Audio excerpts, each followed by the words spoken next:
Hi, Sudis. How are you doing? Welcome to Naya Sim, and thank you all so much for all the love and support. Hope you all are doing great. So, this video is actually talking about white women's tears or white tears in general, because you all already know how it is.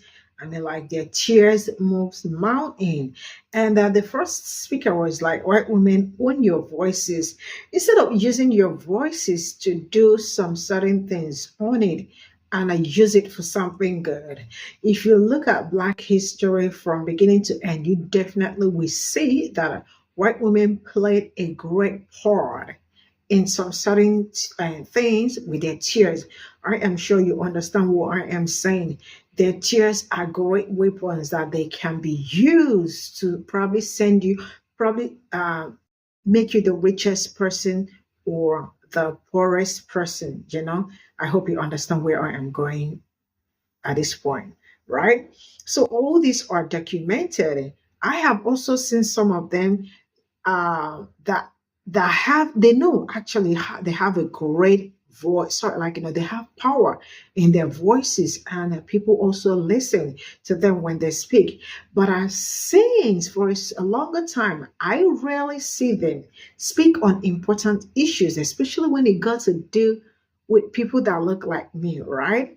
Because they really do have a lot of power to change some certain things, especially and right to the season. But no, how do you want them to function if they end that? Let's get into this. I'm unmoved by white tears. Most of us are unmoved by white tears because we don't actually think they're real. It's a performance. It's a switch that you turn on because you know that we have been socialized to see you as more human and of more value. So whatever it is you think and whatever it is you feel, we are supposed to respond to it. Y'all don't respond to Black women crying the same way. Nobody does. Nobody does. The minute a white woman cries, the world has to stop. Oh my God, what's wrong with you, baby? Black women cry, we could be rolling around on the ground screaming. And you are moved because you've been socialized not to see us as human beings. Fuck. Our tears don't matter to you, but a white woman, and y'all know that shit. That's why I'm not here for the fragility. You know that. And so you very deliberately turn the shit on as a way to avoid accountability. Yep. Purposefully. That's not fragility. That's manipulation. That's strategic. That's diabolical. That's not fragility. And so this notion of white fragility is supposed to tell us what? We're supposed to let you off the hook because you can't handle it? No, you don't want to.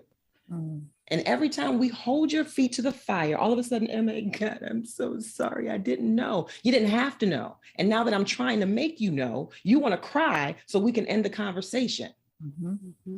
This is how you run away. So how do I hold you accountable if you're all up in your feelings? How come I don't get to be in my feelings? I'm sitting here telling you about generations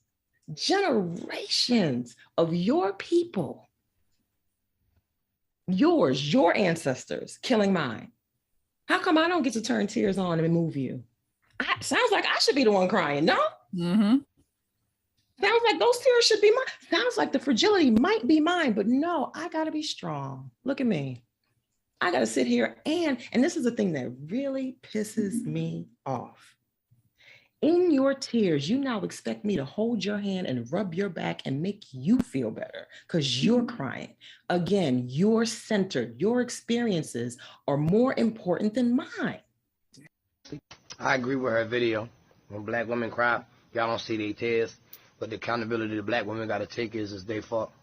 A lot of the times throughout the years that the Black woman was being used, that the Black man was trying to tell you that she was being used, and you looked at him like he was sassy, he was insecure, he was complaining, he was doing this, he was doing that. A lot of the problems that the Black women have right now is because they allowed themselves to be manipulated by other people. And then they turned on their own people. You chose to get rid of your own protection. Now, mind you, your own protection would be us.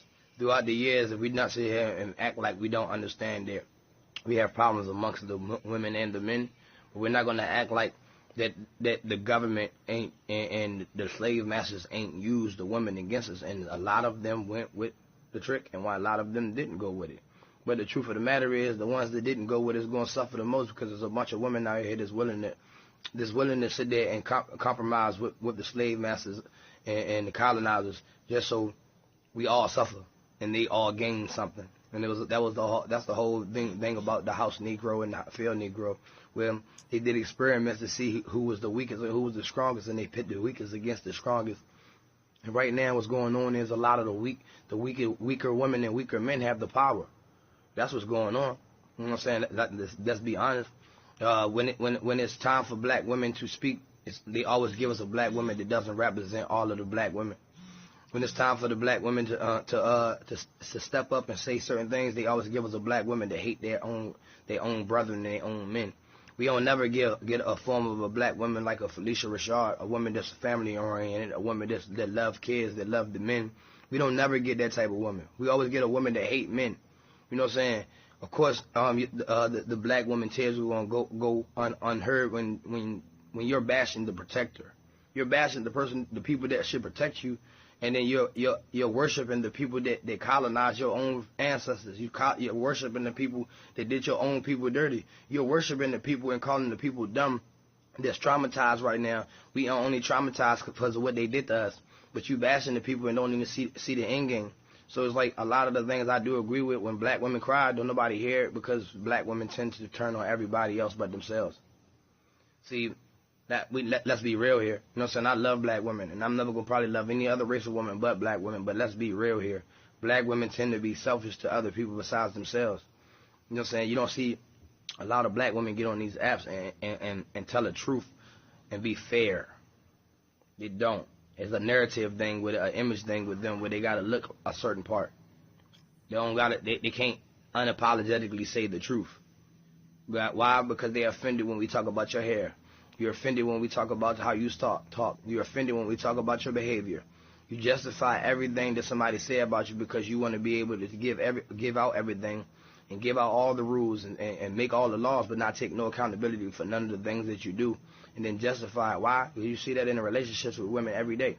You can sit there and do something to her, and then she do the same thing. She will say, because I did this because, not I'm wrong for it. I did this because. Y'all focus more on justification than accountability. That's why nobody hear your cries. That's why nobody will never listen to your cries, because you say things without remorse. You don't care about nobody else.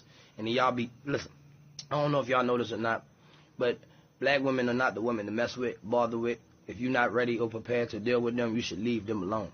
And a lot of them, that masculinity means to protect. A lot of y'all just don't want to admit that y'all toxic and traumatized just like us. That's just the fucking facts. You are traumatized and toxic just like us. Men have put you through a ringer. Some women have did the same shit. There's been, you know what I'm saying, but that's not placed the blame on one group of people, and not placed the blame on different factors in your life. In your life, because there's times that your own mother has not believed you when a man hurt you and stuff. That same hurt is stemmed down to you hating a lot of people. That same hurt has stemmed down to you having guards up. A lot of us has had situations that has created narcissism in us. Our women need to heal, and that's just the fucking facts. Just like our men need to heal, we just need a healing stage. Even if it's 6 months, even if it's a year, we need a healing stage. We need to all sit down and realize some shit amongst ourselves. But I don't know who it is that when they say that nobody care about black women cries, that's cap. Because a lot of us do. Y'all just ain't paying attention to the ones that do, and y'all talking shit about the ones. White women, I need you to own a piece of history. And you're owning this history because you need to understand the power that you have in this society. Okay? You are considered the epitome of femininity. The symbol of motherhood, the symbol of virtue, the symbol of fragility, the symbol of all that is good. And because you are considered that symbol, come on, you are to be protected at all costs. So any utterance you make has power. You are one of the few people, white women, my white sisters, who can get a whole town killed and not pick up a single gun because of how you have been positioned in our society as the epitome of womanhood, as the epitome of virtue, as the epitome of being a saint, as the epitome of sexual purity. You, my dear, are a weapon without bullets. You, my dear, You, my dear, are a weapon without a shooter. Your very words can get people killed.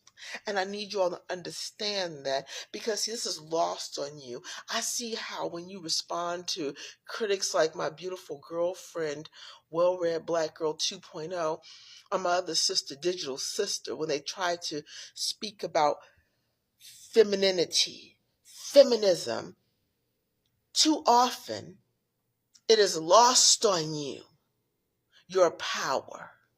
Or sometimes maybe it's not, but you're going to get told today. See, white women, because you have been put on such a pedestal, anything you say about anything or anybody is easily weaponized. You all don't know how many books I have where during desegregation, some of the main aggressors against Black children have been white women who want to uphold the status quo, who did not understand how their bodies were being used to uphold white supremacy. Okay? Come on. During January 6th, Ashley Babbitt, people trying to pretend like this was just some harmless white woman. Even some Black men chimed in on this, talking about how she was shot and killed, this unarmed white woman who was trying to overturn democracy. Come on, let's talk about the Karen who in Central Park told that Black man, I'm going to call the police on you and let them know that an African American was trying to harm me. Now, baby, how did she understand? How was she so scared? How did she pull herself together enough to understand that her very implication of a Black life could have cost this man his entire life? Emmett Till, I don't need to say anymore. That white woman, even afterwards, admitted she lied. Her one lie cost that Black boy and others who you don't know of their lives. Come on. Rosewood, the Tulsa massacres, the words of a white woman. So I need you all to understand something. Even when you're on your job and you tell on a coworker, your words have power. People listen to you. They put you on a pedestal. And when you cry, Lord have mercy, when you cry, death flows from your eyes. I need you to understand how this country has positioned you. So when this white woman, I want to get her name right, Kimberly Newton, because see, when I start doing my scholarly writing, I want to make sure I get some names right. Kimberly Newton acknowledged that she lied about these Haitian immigrants. Girl, here we go. I don't actually know the person who lost their cat. Now remember, she claimed they were eating pets. I actually don't know that person. And I'm not a racist. And everyone seems to be turning it into that. And that was not my intent. Honey, your intent has nothing to do with your impact. Come on, sister. I'm so tired. I'm so tired of these innocent sweethearts never understanding their impact, weaponizing their innocence. Now here she is after a bomb threat has been sent. Come on, after Haitians have been targeted, after this man who's running for president, Donald Trump, promised to deport all of them off the words, off the testimony of a white woman. White sisters, I need you to understand yourselves before you open your mouths ever again on a person of color. And let's talk about the LGBTQ community in my own state, Missouri. These doughy-eyed white women walking up and talking about how their kids are being targeted by the LGBTQ community. And then when we're done investigating, come to find out the person with LGBTQ was just breathing in the same room, wasn't bothering her nor her child. That happened in Missouri. Now he has a lawsuit against her. Thank God. Because, see, we need to start suing some of these folks for their personal assets since you felt the need to make someone else's life miserable. White sisters, there is a history. And you must own that history. You must own it if you ever truly want to be an ally. You must own the fact that people hang on your every word. And that when people see you as something to be protected, thus you see how these people are doing with these abortion laws. So you are seen as a jewel to be protected. And people will do that at all costs. At the cost of Black lives, at the cost of LGBTQ lives, at the cost of immigrant lives, at the cost of lives to protect you. And that's what we saw in Ohio. They got a whole National Guard out there because of Kimberly Newton's testimony. Critical race theory got legs. Yes, Christopher Rufo started the fire. But I want you all to go back and look at who's testifying at many of those school board meetings. Who is testifying? My loves, I want us all to learn from this moment. All of us have a responsibility to use our voices in a way that builds up and not tear down. And white women, you are in a precarious, a unique position. Yes, you are part of the oppressed because you are a woman. But your whiteness saves you so many times. But it doesn't have to all be bad. You can use you can use your voices for good. You can use your voices to empower, to uplift, to change a nation because they listen to you. When you see a non-white sister needing support, step up. Don't make excuses. Step up because your voice matters. Your voice matters. And it's time for us to stop using sincere ignorance as a weapon. So this is all I got from this video. And to the last speaker, I really do not have any, we're not fighting, right? But just siblings talk, right? Sometimes nobody is trying to blame another group or trying to blame the man over the fact that they do not believe it. Black women tears means nothing to like literally almost everybody, especially these people.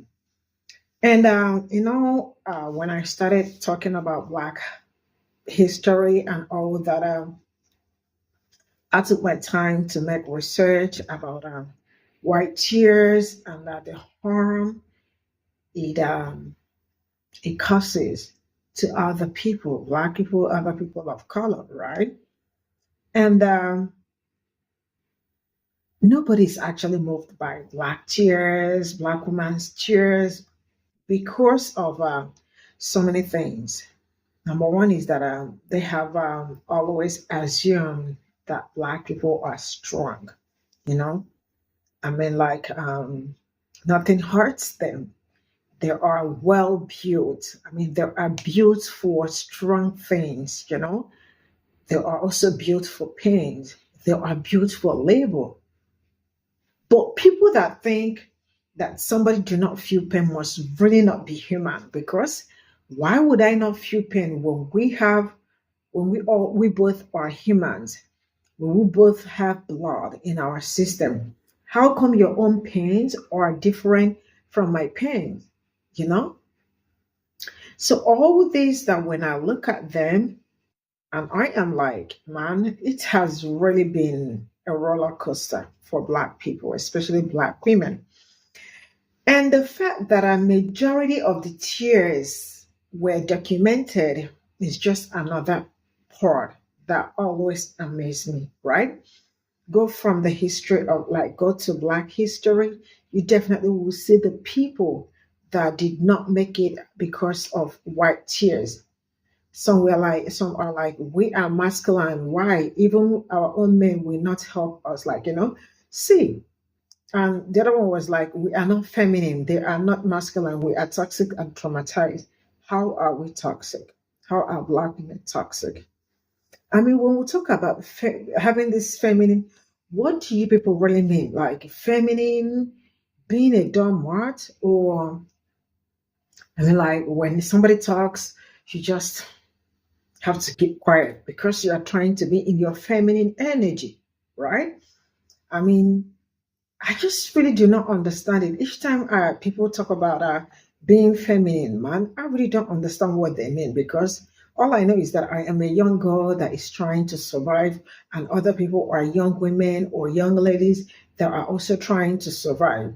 You all are looking for feminine women, but when things that got to do with feminine comes, you all start running away. Why? Because you feel like I am a feminine young lady. I got to get my nails done. Got like, do like a woman. I mean, you all think a woman are like the one in her feminine energy shouldn't be doing anything. I don't really. I am usually kind of a not clear when it comes to being feminine, man. The only thing I can tell you is that if you see me on the road, you definitely will know that a young lady passed you. But aside from that, man, I really got to work hard because I don't understand what you're saying. Being feminine, I ain't paying my bills, I have to go to work. I have to do what I am supposed to do. So you all should put that feminine aspect aside because I don't understand it. Some will say, when I speak, she talks back and all that. Are you looking for a dummy that will not ask questions, that will not say things when you have your opinion? Why do I have a partner, or why do I have a sibling, or why do I have a? Because, I mean, everything cannot always be right. I mean, you also need to chip in your own opinion. So I am still trying to wrap my head around being feminine and all that. But then let's continue. The first woman really made great points where she talked about how, like, they really have to bring themselves down and join the allyship. But the truth is that I am not hoping or believing on anybody to be ally with Black people because so far, the ones that I have covered so far, more than how many videos, it doesn't really go well. And they can also not be trusted, especially when it got to deal with this allyship. Some are going to tell you that they are supporting you, and then in the end, or you may not even know that they are supporting you, not until the universe decides to open their butts. Then you see that you've been really all alone. And I really do not like it when some people have to fancy, like, try to make it look like we all are fam when we are not. And then finding out in the end that the person you've trusted so far hasn't really been the very best. Now, I know I am like all over, but I just have to remember the ones I can remember and then chip in what I got to chip in. And then the one, you all feel free to like drop your comments. I read them most times when I come back from work. So I see most of your comments, right? Now, let me say this. It's when it comes to men and women, the truth is that you do not expect, see, maybe finally I get married, right? I do not expect my husband or my partner and I to have so many things in common. Or we may not have almost everything, must not have the same opinion at this, like all the time, right? We definitely will agree and disagree, right? Because we're not even siblings. Siblings, oh, I have siblings. And sometimes we don't even agree, right? So why would someone that I don't even know, like, someone you probably met maybe at your 25 or 26 years, and then you got married. Literally, you have lived your 25 years without this person. Then it's called adaptation, like, learning to adapt with the person and learning to, like, understand one another. Man, no matter how you say it, Definitely, some days you must agree and disagree, and I do not see anything wrong in agreeing and disagreeing. But sometimes some people, like talk about it in so many horrible ways that probably make a black woman look like she is the bad person, or maybe make a black man look like he is the bad person. And I keep saying this, probably because you had a fallout with a black man or a black woman does not mean that every other person is like that. Because I see a lot of people have so many things to say. Everybody look for a way to have an opportunity to speak about black women and all that. Right? Yeah, we keep going. Now I am going to say this. I really also do not understand when people say you are masculine. Is it in attitude? Because I am yet to experience things like that. Attitude, I mean, like she can be masculine. Maybe probably you did something to her and she asks questions, or when she is at pay, it's also paying bills part of being masculine. Because if that is it, I also need it. I need to, if that is part of being masculine, maybe I have to find somebody that understand that you also do not have to pay your bills, so I can be on the feminine side. Then you pay my, you pay I'm sorry.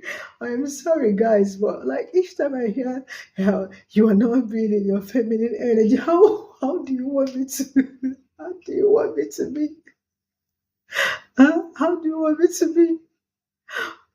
I don't know. I don't know. But please, enough of this, all these stories. You all come online to say black women are toxic, black women are not feminine. Like, bro, I'm sorry, but it's kind of funny each time I hear that. I mean, life is already hard on its own. Everybody, we all shouldn't make it harder because, man, if you, I am sorry, but yeah, I don't know. I really don't understand it. You guys can clarify it in the comment section because I don't. What makes a woman masculine, right? Is it about talking back? Probably because she has a mouth. Is it when you guys disagree that you know that she's not feminine? Because I don't get it. Or is it because that she doesn't dress feminine enough? Let me know. Is it her paying her bills that makes her masculine? Let me know. Is it her probably saying that she can cook? Or maybe because you guys are still dating, or maybe she can't cook all the time, probably because she works, you also work. Is that what makes her masculine? Is eating out a masculine kind of energy? I don't know, but yeah, you guys feel free to clarify. Then let me end it with this point. Now there has been reasons like, especially when black women are in pains and they go to hospital and they are expected to roll on the floor, do this, do that to show the pain because I think they feel like sometimes um, we know how to endure things, or probably we are patient, or because I don't know how to say that. Probably because you've been the one testing things out all your life, right? And some people also cannot express pains when they are in pains. I see people that when they are in pains, the best they can do is they start laughing, right? And just people have different ways of reacting to pains. But it looks like if you are a black woman and you are in some spaces, right? And if you have to act it, because the only thing they want to see is the fact that you are in pains, or they just want to see you express it through your tears or through some certain things. So that is it. Act it. I have also learned, not even learned, I have reported all this here. When black women go to hospital trying to get pain relief, something, and all that, they look at you and they tell you are okay, you don't need a pain relief. And then the next comes and say that they are having pains and they need something they give them that. See you all in my next video. Bye for now.